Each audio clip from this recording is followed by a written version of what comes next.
Very excited about the panel we have today.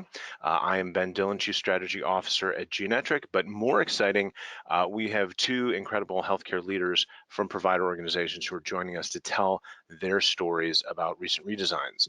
So joining us today is Pat Kane, the Senior VP of Marketing Communications and Business Development at Cape Cod Healthcare, and Matt McKinney, Assistant Director of Communications at Cone Health. So two fantastic healthcare organizations and two outstanding leaders who are here to share their story.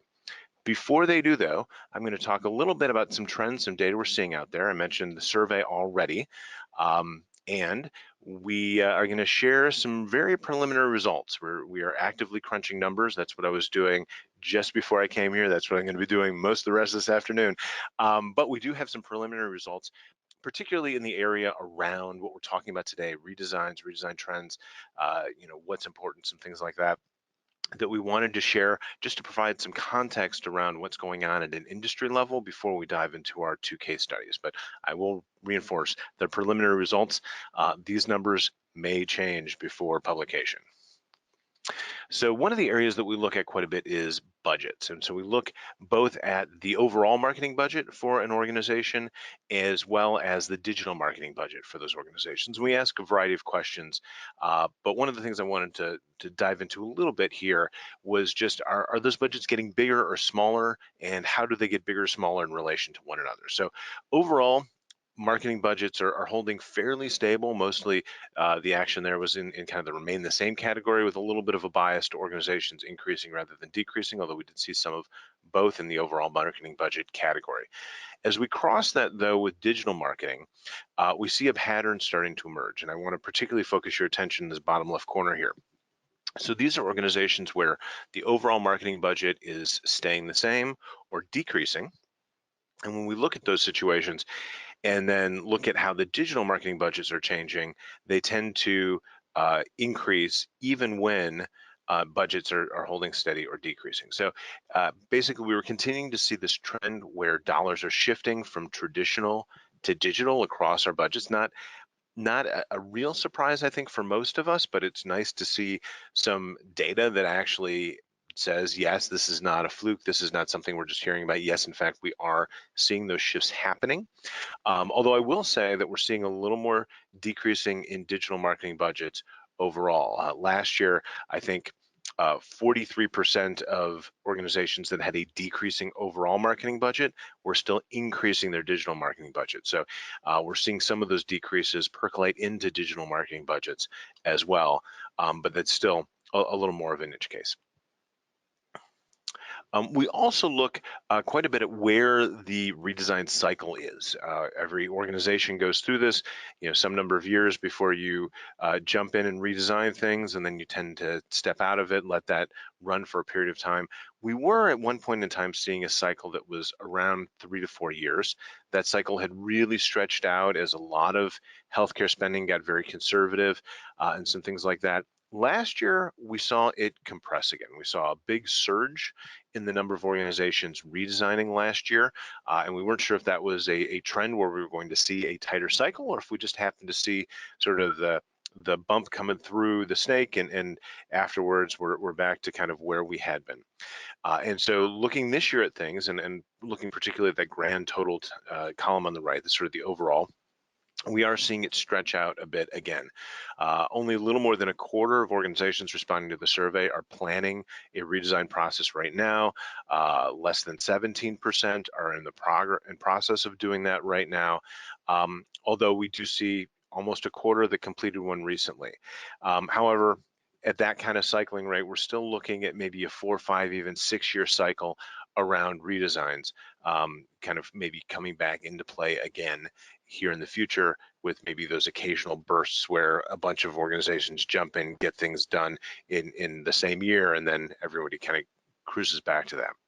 Now, one of the ways that we analyze data within our survey is to look at how leading organizations are doing things differently than lagging organizations. So they give us information on a bunch of different categories. They say we're ahead of the game, we're holding on, we're falling behind, and then we put them into cohorts: a leader cohort, an average cohort, or a laggard cohort.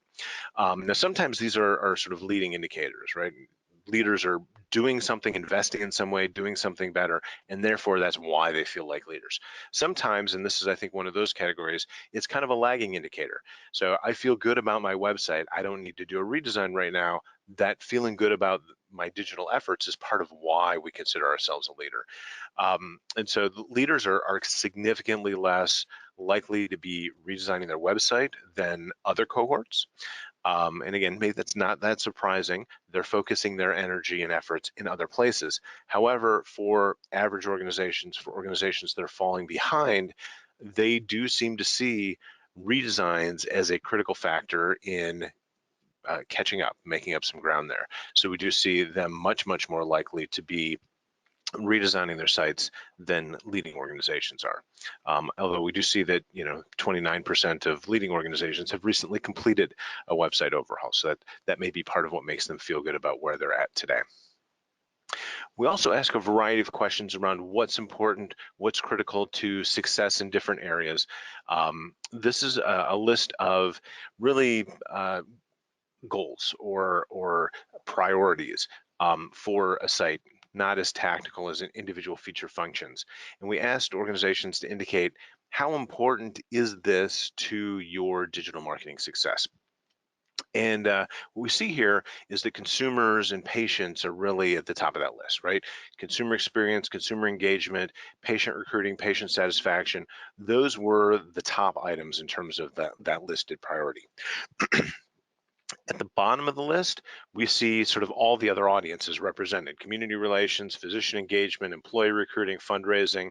Um, they're on the list, but there's a significant step down in terms of importance when we go from everything else to looking at those other audiences out there.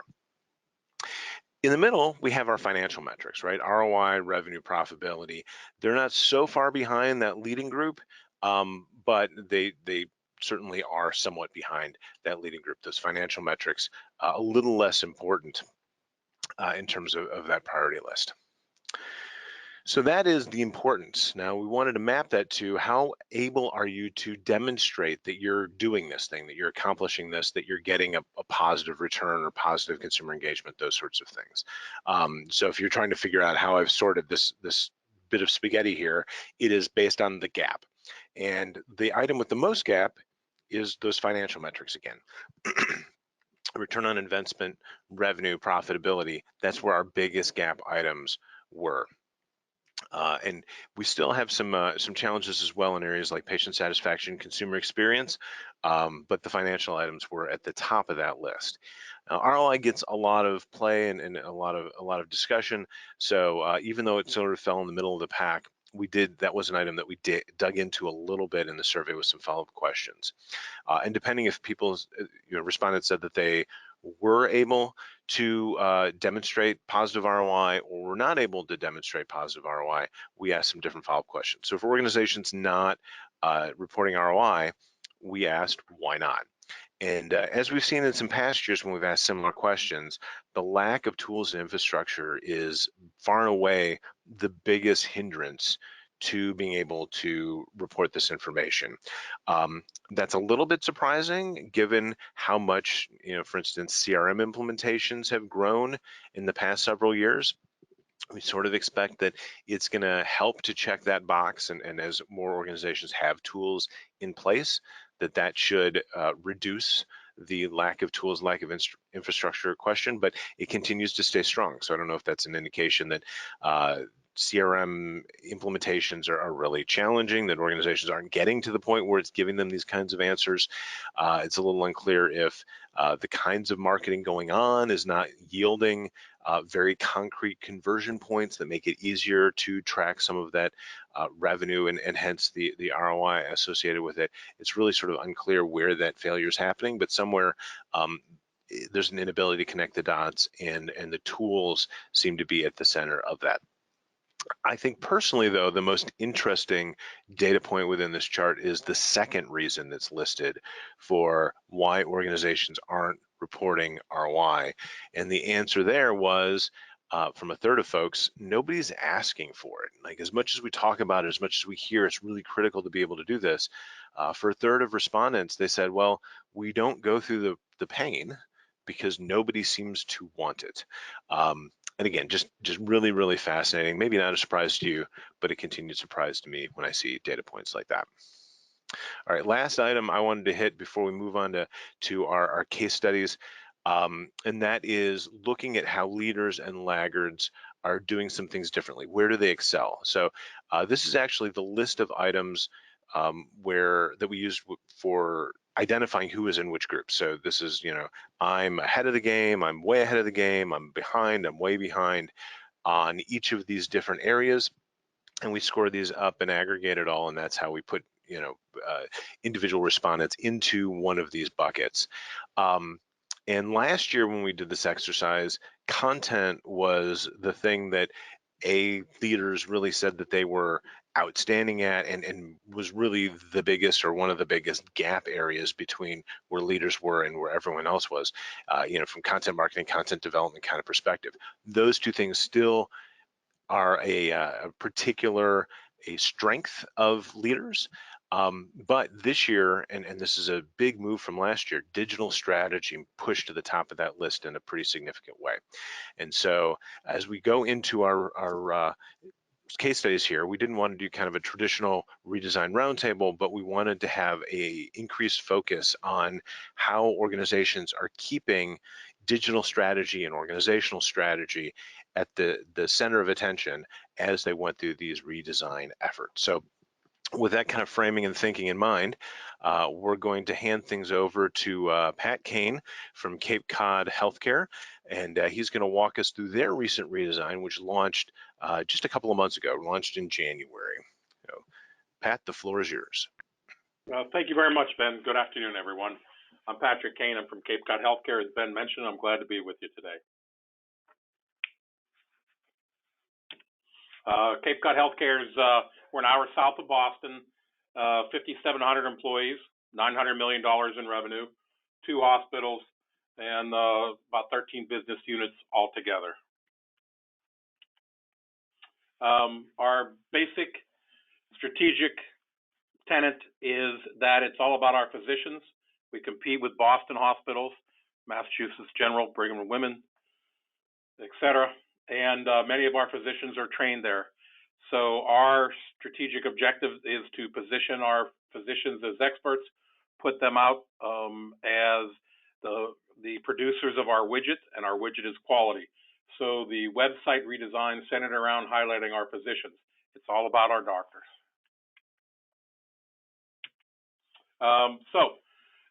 Critical to any website redesign is planning, and before we engage any partners, before we engage any constituents, we got our team together for a half-a-day off-site retreat, and everyone was assigned to look at 5 hospital websites and 2 non-healthcare websites, and come back and present them to the group. And from those presentations, what they liked, what they didn't like, what was interesting, what technology was functional, what might work in our market. We developed a number of goals for our site and for navigation, for look and feel and brand. This planning document served us very well before we engaged conversations with others, including my fellow senior management folks and other people across our system. And then, of course, when we engaged our partners, such as Geo. The first thing that we worked with Geo, and Geo really did and helped us significantly, was the research and testing relative to the types of behaviors we were seeing, and the types of usability that we may or may not be seeing. And heat mapping and scroll mapping gave us an indication of how people were using the site, very familiar to every one of you. But our site had been up and running for almost 5 years, and it was impressive and interesting to see how some of this stuff had changed in 4 or 5 years. And we took that information, and after the research and testing data, as we gathered that, we also moved into looking at our strategy. We're going to talk a little bit about our news hub, brand journalism strategy that we have, but we also have locations. The Cape is 60 miles long. We've got 88 locations, and it's really important that we move forward to have services accessible to people where they live on the Cape. Again, the Cape is 60 miles long with water on 3 sides. And of course, everyone works on an SEO strategy, and that's really important for us relative to competing with these Boston hospitals. So all this we try to do is an objective review internally, externally, with data and with strategy. So this is our website prior. If you look out the window, you can see the Atlantic Ocean from the 5th floor of our tower, which is a unique selling proposition for us. But you can see how the site pretty traditional, left-align photos, 6 primary service lines, again, all featuring physicians, and then some call-outs at the bottom. Pretty straightforward. Served us very well, just under 1 million uniques a year. We were very happy with it, but we knew that as technology turns over every couple of years, it was time to redesign. This is afterward. You can see the more contemporary look and feel of the site. You can see Dr. Achilles Papavasilio, who's one of our neurosurgeons. Again, I think we shot 86 surgeons out of the 460 on our medical staff. You can see how it breaks down and mobilizes and goes to tablet, and we can see how it's laid out, the clean layout and the good look. And of course, at the bottom, pay a bill, wait times, cost of care, and medical records are some of the most visible and requested sections on our site, so we're going to put them front and center. This is Cape Cod Health News. Cape Cod Health News is a brand journalism site we started 3 years ago. We just passed our millionth page view. It was very important in our redesign strategy because most people have good technology and they have challenges on content. We have just the opposite. By the time we started our redesign work with Geo, we were at about 700 stories for Cape Cod Health News. We're now over 1,000.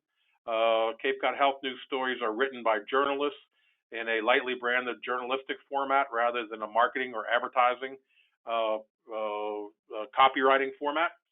So one of our key objectives, we had built Cape Cod Health News on a WordPress site. And so one of our key objectives was to abandon the WordPress site and integrate Cape Cod Health News into capecodhealth.org by service line, by physician, etc. We're going to show you a little bit about that.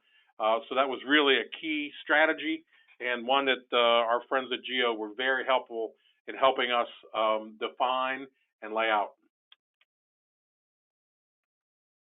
And we use it to cross promote. This is a long slide because it's a long image because it scrolls through. But as you can see at the top, we have the doctor. This is our heart and vascular network. We have videos. At the bottom, you can see, or in the middle, 4 physicians. In the blue panel, all the physicians are always linked back to every Cape Cod Health News story and service line. Our locations come up. And then at the bottom, you can see Cape Cod Health News. So, for example, this happens to be the cardiac page. Below our Cape Cod Health News stories, anything that has to do with cardiology is tied to Cape Cod Health News. So the cross-promotion of the Cape Cod Health News brand journalism content, former website into capecodhealth.org, traditional hospital website. This is how we integrated both, and this is how we cross-sell .org visitors to news visitors and news visitors to .org. The other thing that was really important is, as I mentioned, we have 88 locations across Cape Cod, and since it's a peninsula, it can be up to 1 hour and 20 minutes from one tip of the Cape to the other. And when we have 700,000 visitors in the summer, traffic can be a lot. So the idea of delivering services where people live is important to us. So the location profiles was a key of our redesign. The location panel you can see on the right of Cape Cod Hospital. If you're in Hyannis, we want that to come up. If you're out in Chatham, we want that to come up. If you're in Sandwich, we want those locations to come up so that we can show you how convenient we are. And again, everything is to make it more convenient. People do not want to make that hour and a half drive to Boston, 2 hours if there's a lot of traffic. And one of the ways we continually compete against Boston, beside the quality of our Boston-trained physicians, is the fact that we have access, we're easy, and we're close to home. Included As a follow-up to that, a corollary to that was the interactive map for all our different locations. You can see at the bottom of the page a number of different facilities, centers, labs, etc. And we did this so folks can not only look at what's close to them, but they also have options. And some are also surprised at the width and breadth of our services. Cape Cod Healthcare has changed and become significantly more sophisticated in the last 10 years as we've recruited these key physicians. And all these centers highlighted separately help cross-sell not only locations, but also a high level of tertiary services. And of course, we did the geographic targeting, which I just referred to a little bit. That was a key part. Tied that into the initial setup when the site comes in, allowing your location. We all do this time to time on sites, and we've had a lot of good compliance with this. And you can see the homepage and how we did that. Then we're able to not only target what they're seeing on locations, but we're also able to target some content from Cape Cod Health News and also some clinical information. Very important to us. So the results. And we kicked this off January 9th. The results pretty much speak for themselves. It appears that the Geo team's technology and strategizing with us to cross-sell our two different audiences. By the way, we have 56,000 subscribers to Cape Cod Health News. We send an e-newsletter out every Tuesday, and it looks like we've been able to cross-pollinate with new users year over year.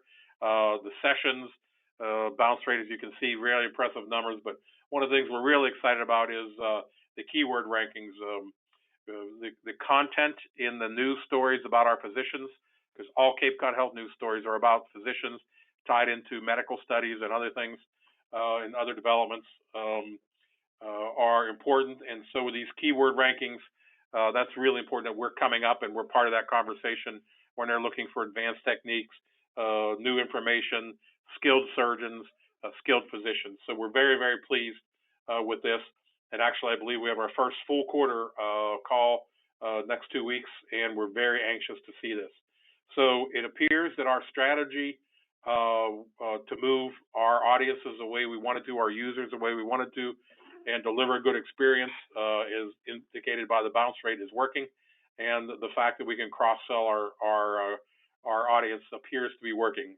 More to come on this, but we're very excited, and it goes back to your strategy. So, tips for keeping the focus on the strategy. It's very clear what we want to do here. Position our physicians, as I mentioned, and have access. And as we made decisions, everything we tried to do, we tried to tie back to those strategies, whether it was locations, content, page design, copywriting, photography, graphics, smart panels, physician profiles. Everything we did tied back to those decisions, and that's how we were able to weave our strategy not only to the website, but to the marketing communication strategy, but tied into Cape Cod Healthcare strategic plan. And it's how we make a business case to the CEO about what we're doing and why we're doing it. Very relevant to Ben's earlier slides about ROI. Sometimes it's hard to do ROI, as you can see, but in absence of a solid ROI, tying your website, your redesign, and your strategy back to your strategic objectives and making a business case to your CEO or other C team members, depending on where you are in the organization, can really give you a lot of credibility and help make them understand the value of the investment tying it back. Don't overthink it. Get your plan together. Know what you want. In addition, there's a lot of flack. There's a lot of chaff. There's a lot of decisions, content, programming, coding, etc. that comes in. Don't overthink it. Stick to your goal. Keep your users, your patients, your customers in mind. And if you don't have a lot of research, if you can't go too deep, if you're a smaller shop, then just what are they doing? What did they do on your old site? What are your users doing? Follow their pattern. They'll tell you what they're looking for. Most websites are transactional. Great. Then give them the transactions. Make that easy. Then give them your clinical content in a way that they can come information seekers and layer down the more they want to find. So, what I wish I would have known. I wish I would have known that it's going to take more time than we think. Even though this is my third website redesign, my second here, it is a commitment of time. There's just no two ways around it. You've all got other work to do, other expectations. You're just going to have to plan accordingly. It's going to be a little hectic. You're going to have to push the work hours a little bit, but the work you put into it is surely going to pay off tenfold when you're done. So just understand with you, your staff, and those around you that you've got your website work and all your other work, and it's a lot. And our CEO, one of his guiding principles was that the front door of the hospital is now used to be the ER. Now it's the website. They're coming to your website probably before they're coming to your hospital. Certainly in the case of our wait times, and keep that in mind. So as you redesign the website and you know what your strategy is, you know what your brand is, and you know what your objectives are, and your strategy, make sure you tie that all together nicely on how you present the visual and the tone and the attitude of your website, because it is your front door, and it's going to be a first impression or an ongoing impression, particularly those of us who are competing with academic medical institutions in major cities. We have an opportunity with our website to show a level of sophistication on a website that our neurosurgeons, our cardiac surgeons, our interventional radiologists, and all the skilled physicians are showing. So that's very important. So that's kind of the wrap on Cape Cod Healthcare. This is Matt McKinney, the Assistant Director of Communications at Cone Health in Greensboro, North Carolina. I'm really pleased to be able to share a redesign journey with all of you. You'll certainly see some common themes to what Pat shared, and also some different approaches.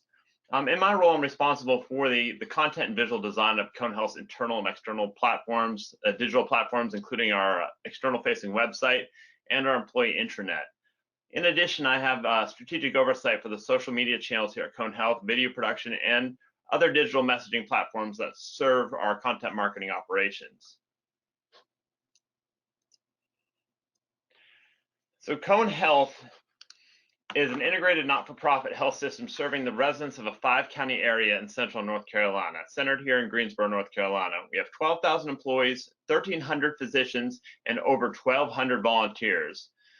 We have 6 hospitals, over 120 physician practice sites, and many other ambulatory care facilities. We are lucky, I guess, to be surrounded by some phenomenal academic medical centers, but they also prove competition, such as Wake Forest Baptist, Duke, and UNC. So obviously, we need to make sure our strategy gets people to our healthcare facilities and show that we are just as strong as the academic medical centers around us.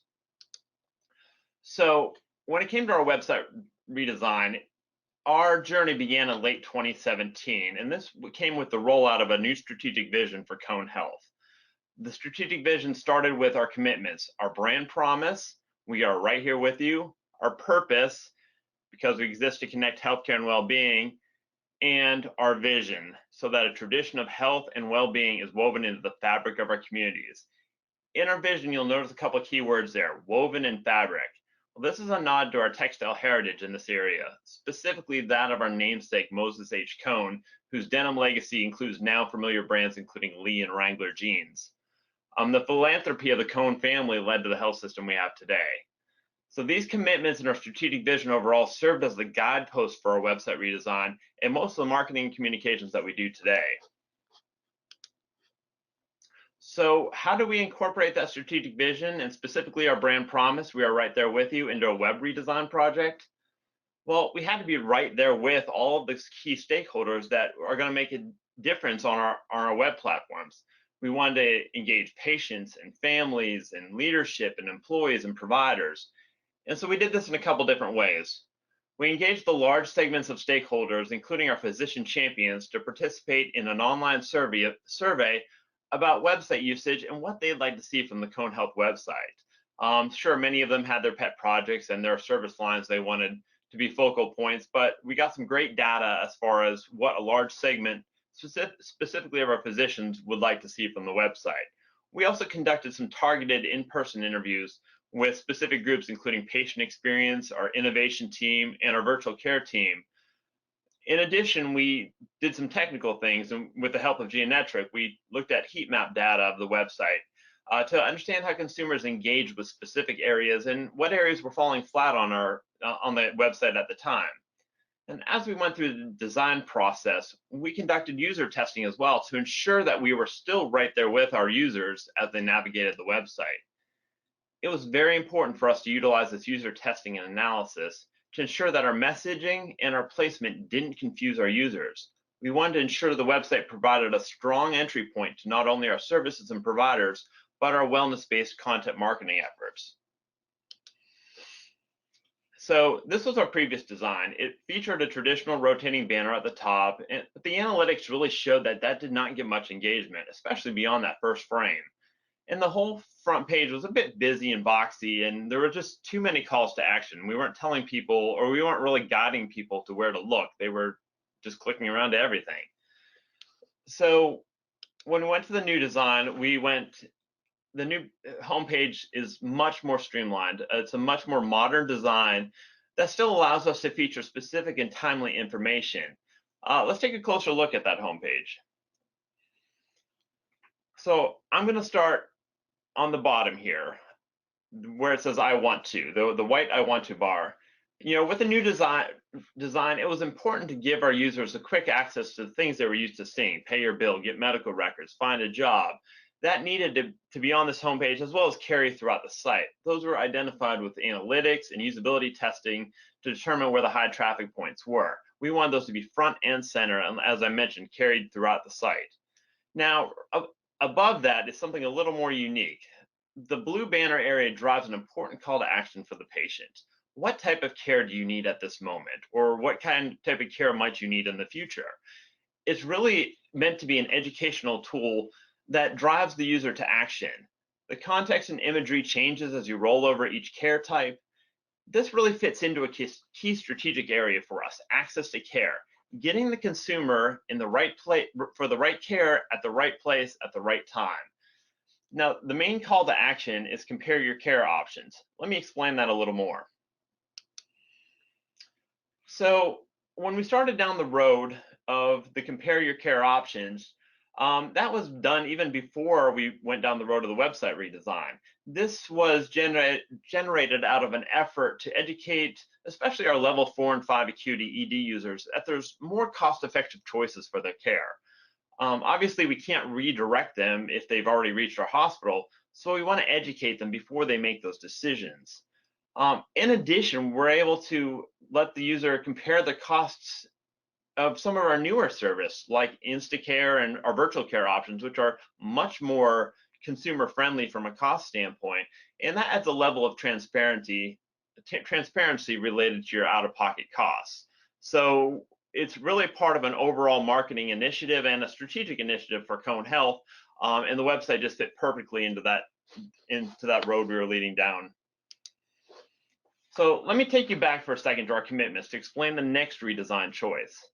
Our purpose, because we exist to connect healthcare and well-being. That well-being word also appears in vision, a tradition of health and well-being woven into the fabric of our communities. Now, let's look at the Cone Health website again. What's that first navigation item? Not find a doctor, not visit our locations, it's your well-being. Setting this as a first item was counter to the traditional user website conversions that you normally see, but it closely aligns to the strategic vision and the direction we want to go as a health system. That said, it's important that we utilize our user testing and analysis to ensure that messaging and that placement didn't confuse users. We wanted to know they were clicking here and getting to what they wanted to get to. And really, it also provided a strong entry point into our wellness-based content marketing efforts. The wellness matters you see in the center there, and our healthy habits, all things to drive people to better choices. So maybe they're not in our facilities and we can go to the more value-based healthcare models. So that was an important part of our strategic brand, our strategic vision, and it also helped sell this to our leaders through the organization as we went down this road. So Wellness Matters, as you see in the center there, and this was set up, this sets up that commitment to wellness-based content marketing. These efforts started several years ago. The content marketing efforts around wellness, keeping people healthy, keeping our community healthy and out of our facilities. And that the launch of the Content Hub of Wellness Matters were really about a year prior to our redesign, but it served as a core foundation for the design route that we were going to take with our new website. We were able to weave, if we look at the next slide, using our Wellness Matters content, we're able to weave, and there's that word again, our wellness content more seamlessly throughout the site. We were able to use a new design template using inline panels to bring some of that wellness content directly into the middle of service line content, and that made it much more flexible. The example you see here is from our bariatric service line. We're able to feature some of our patient stories up front and center within the content flow of the service line, and we have been seeing some great results. We talked about ROI previously. Our bariatrics program, the addition of not only the website redesign, but social media efforts, these patient stories, testimonials, in addition to traditional digital marketing efforts, we have seen tremendous results from our bariatric program and are able to prove ROI. So this is one piece in that puzzle, but a very important piece. And our website redesign came at the right time as well, as we were ready to roll out provider ratings and reviews. Now, these are not uncommon for websites now, but it was important, especially for our medical group, to have these as part of the new design of the website. And you also notice on the bottom of that provider profile on the right, you see our wellness content once again from our hub, in which that specific provider was featured in.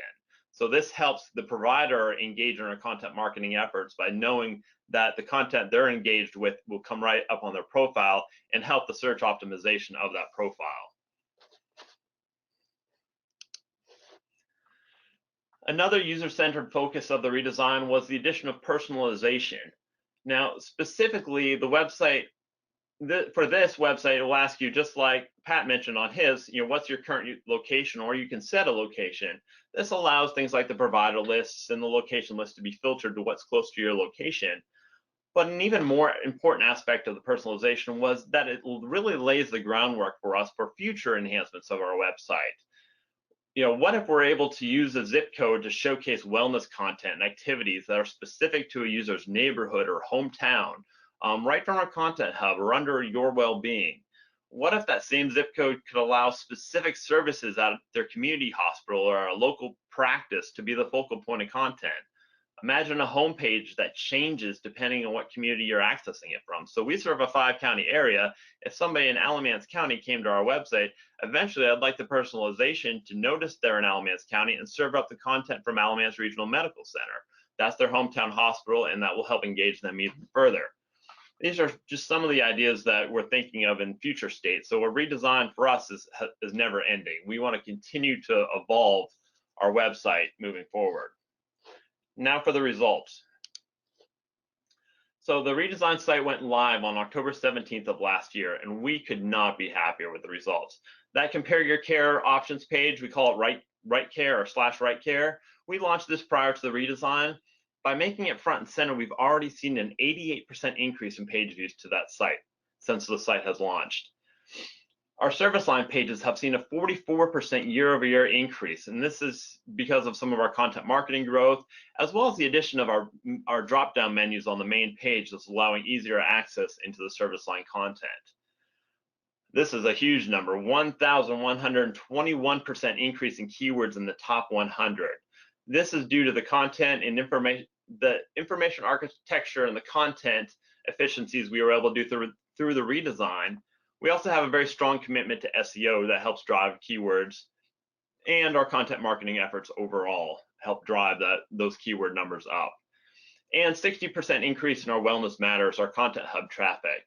Once again, from strong SEO research, enhanced placement of the content throughout the redesigned site, including service line and provider placement, and just our commitment at Cone Health to be strong and timely and effective with the content and the wellness content that we're putting out in the marketplace. So some tips on focusing on strategy. You want to have a vision and get that buy-in early from key stakeholders. For us, a key audience was our physicians, much like Pat had mentioned in his presentation. If we didn't get physician input on the front end, we would not have gotten very far. We were able to get that feedback from a large segment of physician champions through our online survey to really help drive some of the planning for our redesign. We did the same for leadership. In our core interviewing, I mentioned again, we went to those key stakeholders that were fully vested in our strategic vision, patient experience, innovations, virtual care, all of them. They sat in the interviews and really told us what they would like to see the future vision of conehealth.com to be. And obviously, we need the blessing from our CEO before we launched. By letting him know we had all those different stakeholders at the table, it was easy to get the thumbs up from him.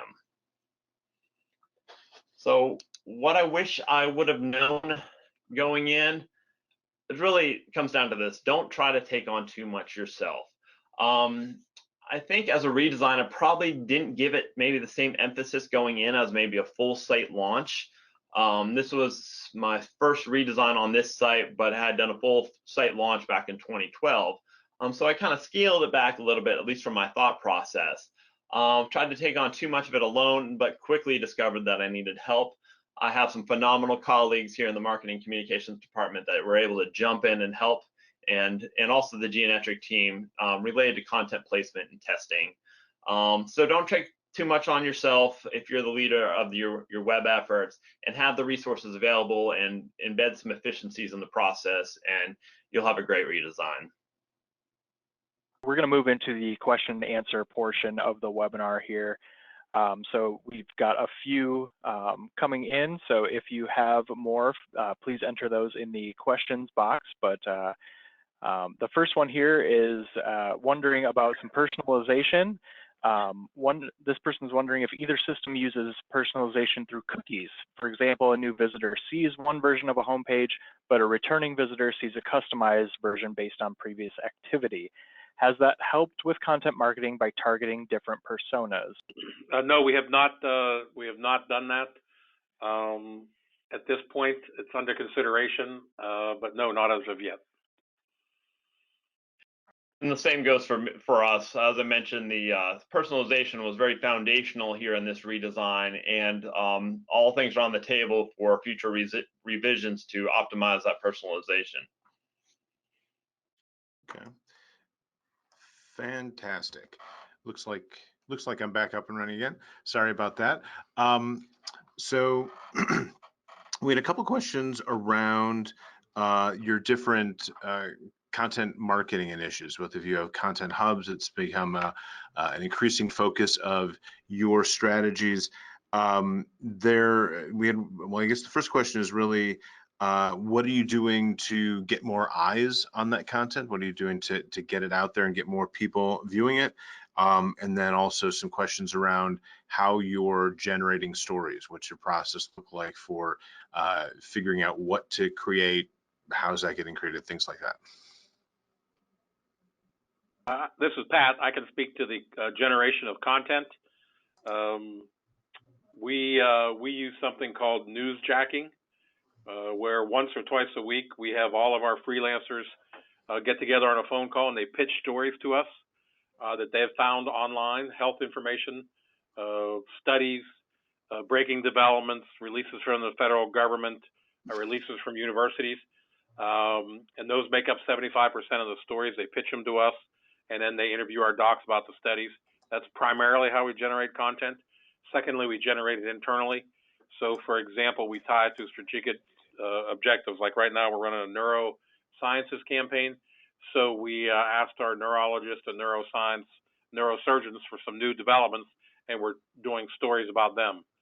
So the answer on content is using your reporters to do a newsjacking kind of newsroom story pitch idea, and then tie it to some of the objectives you got going on. Ours is a similar model with a few differences. We have kind of an editorial approach to our content development, centered around a Friday. We do a Friday meeting every week with most of the members of our marketing communication teams to engage their the needs from the different marketing and service line areas. We really look at trending and trending data. Once again, going to that SEO. What are people searching for now, especially in this market, using keyword planner, that kind of thing, to really engage from a month-to-month standpoint. We do 30, 60, 90 planning sessions to kind of look downstream a little bit, especially when it comes to business goals, to develop content that help drive business without being too specific to the service line. So once again, we want to drive the message of wellness with some nods to our services when you need them. When we also utilize newsjacking, we have a kind of a virtual huddle each day through our project planning system that we're able to kind of engage each other if there's a newsjacking opportunity and jump on it quickly. Fantastic. We've got a bunch of questions about engaging stakeholders in the process. So some questions around, did you have challenges in engaging particularly leadership stakeholders? Which stakeholders were sort of key to engaging in order to make the process go well throughout? And then how did you actually go about engaging those different departmental or leadership stakeholders in the process? Matt, you want to take that? Because our way is a little unorthodox up here of doing it. Yeah, I will. I'll jump on that. For us, we knew, especially, we kind of went to the physician and the leaders first through that stakeholder survey, and we kind of knew those physicians that were maybe the louder voices when it came to what they'd like to see on the website.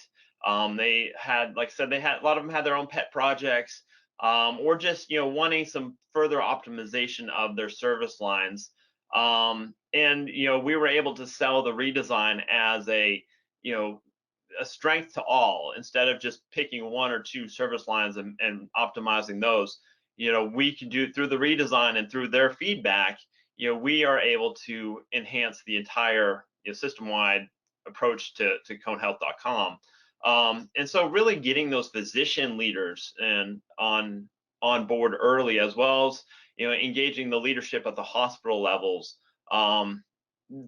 and once again tying everything to that strategic vision. That was probably key for getting the highest level of our leaders. If we said, we have this great new strategic plan, new strategic vision, we really want to line that website up to it.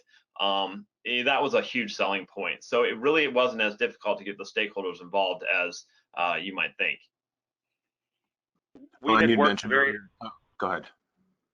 We had worked really hard over the last 4 years. Every time we would do a large service line advertising campaign, we would work with the physicians and refresh their section of the web, so that over a 3 or 4 or 5 year period, most everything was in good shape. So we made the decision early on to just redo the website based on what our visitors were doing. So we didn't engage any stakeholders except the CEO. We engaged him 4 or 5 steps along the way, but most of the content was up to date and we knew where it was supposed to be. They looked at it over the last couple of years.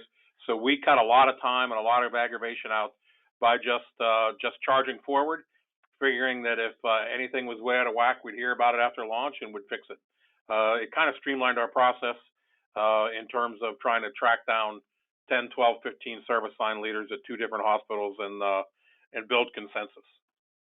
So if your website's in pretty good shape, I think you can save some time by charging forward. Very good. And sort of that's a nice transition to another question. How did you know that it was time to do a redesign? What were the indications to you that it was time to make this investment?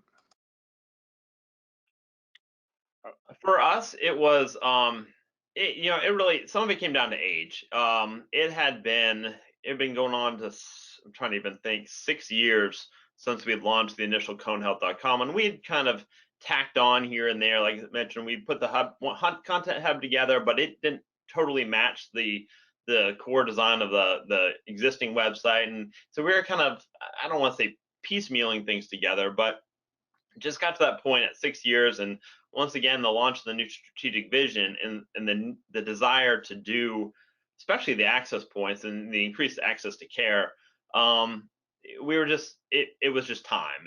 We just kind of knew, and I guess that year thing, the 6 years was really it was just time. Yeah, I'd echo that. I would say it was time, it was technology, and it was content from Cape Cod Health News. Those three factors dictated it was time to redesign. Very good. We have a question about how you guys actually did the redesign from the perspective of, we look at here appears to be kind of a do all the work and throw the switch rather than more of a phased approach. And I think for sort of the final redesign, I think that's probably true, but I think you both alluded to a little bit that it's not like the site was stagnant and nothing happened on it in the intervening time. But when it came to the redesign, or sort of maybe your approach for moving digital forward, when do you look at doing things as more of a phased approach where you're tackling a piece here and a piece there rather than sort of taking all the pieces apart and putting them back together versus these redesigns, which are really a little bit more holistic and touch an awful lot of different parts of the site? I can take this and just kind of laddering off of what I said before.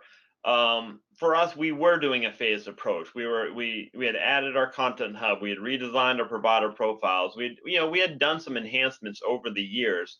Things didn't just sit stagnant. But it just gets to a point where it starts to feel like a little patchwork. Things aren't quite consistent across the board because your homepage and your panel structures are just not as aligned as maybe a newer element that you have. The design technology has improved, and that was really apparent to us with the Wellness Matters Hub. There was such a great design structure there that just did not match.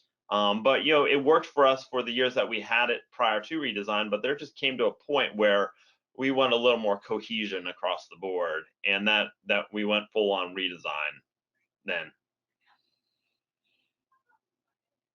Yeah, we wanted a whole new look and feel, and so to do that, we had to do the Big Bang. Plus, with the Cape Cod Health News, that kind of dictated a different look as well. Okay. I think it'd drive me crazy to do it piece by piece, I think. Understood. So sort of last question, we got a couple questions around sort of the philosophy of going down the content marketing route. There's a question about why would someone visit your content for these kinds of health and lifestyle pieces over national content outlets. And for that matter, are you able, as you look at these at the Content Hub content, are you able to connect that to financial return and ROI, or what are maybe the metrics that you look at to indicate that that content is successfully contributing to what you're doing as an organization?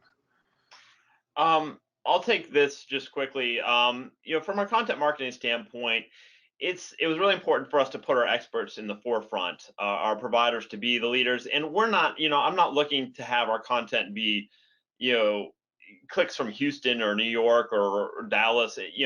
We're looking to engage our local audience. And yes, we do put some financial resources. We boost some of our content through social media to get more eyes. But we do see the return in when a physician engages with a piece of content, and we are seeing more interest in their provider profile, which could, we don't have the ROI completely tapped down, but you see more traffic to their practice. I mentioned the bariatrics. I mean, that's been a phenomenal piece of content for us. I mean, it's testimonial based, but just a few dollars on social, as well as the integration within the website, we are getting, for people to see the real life stories of these people that are going through bariatric surgery. Our ROI has really taken off on that. So we're able to track it in ways like that, and it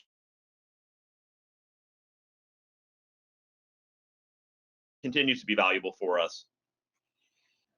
I would say about the same thing for us. Big difference is that we have a large market share, over 70%, and so sometimes our advertising become white noise when you have such high market share. So the content strategy was to have a way to have our physicians engage their community and engage them deeper and understand the sophistication we have here. And that was real high motivator to being able to do this content. In addition, we're one newspaper town, and you know how newspapers are these days. We weren't going to be able to tell our story there, so we decided to tell it ourselves. Very good. Well, again, congratulations to both of you on fantastic redesigns and seeing some excellent results out of those. Thank you for sharing your stories with all of us today.